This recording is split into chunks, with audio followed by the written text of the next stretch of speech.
Blessings everyone, and welcome to this week's episode of Exposing the Darkness. I want to pick back up where we left off last week, talking about apologetics. Last week we started with 1 Peter 3 verse 15. Talked a little bit out of Titus about unprofitable conversations. So I want to pick back up there.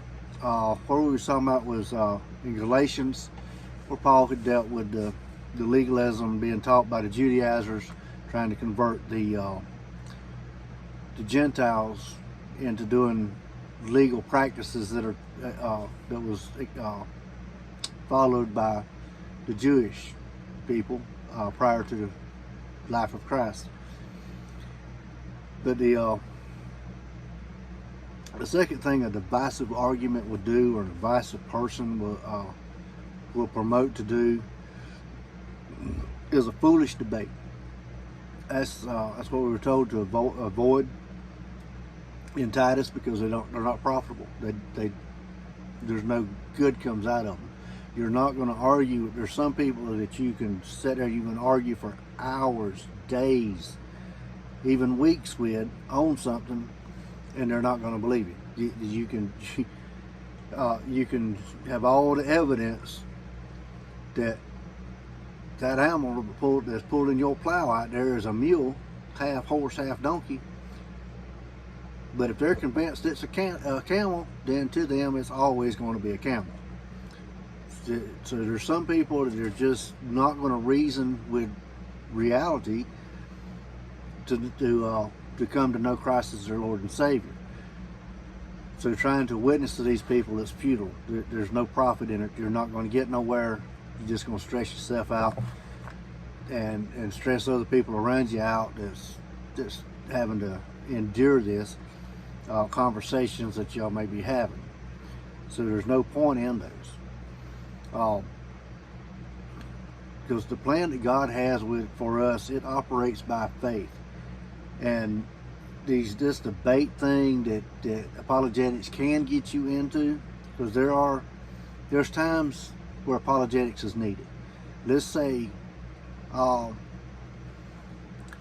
like in the area Pastor Irwin lives in, you have multiple faiths. They all work together in chaplaincy to serve their community, and you have different faiths. You may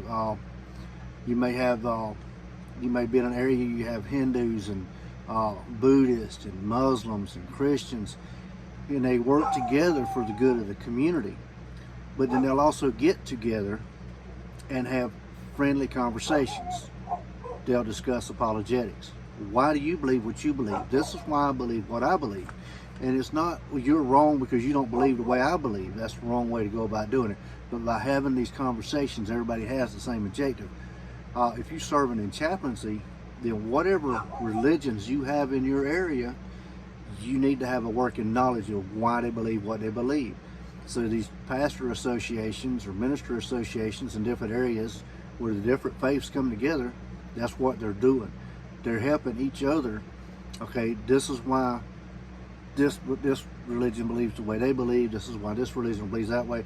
That way you all have a working knowledge with the same goal of promoting your religious beliefs, but in the process, by not judging others for thinking differently or believing differently than you, you can witness to another faith and actually lead their leaders to Christ, and potentially lead other followers of that leader to Christ with them. And it's by not being judgmental, it's being compassionate, just like we were told in 1 Timothy, to gentleness and respect. So respect others and be gentle about it. Don't get in no arguments just because you believe differently. Because if you don't do that, and you get into arguments with apologetics, you're going to destroy things. These futile arguments, they have throughout history have destroyed households, families, and we find this in Titus 1 and in 2 Timothy. So getting away from sound doctrine is potentially leading to spiritual ruin through godliness and unbiblical teachings, and that's exactly what we're seeing in the Christian churches throughout the world. Stay blessed. Looking forward to seeing everybody next week as we continue to expose the darkness.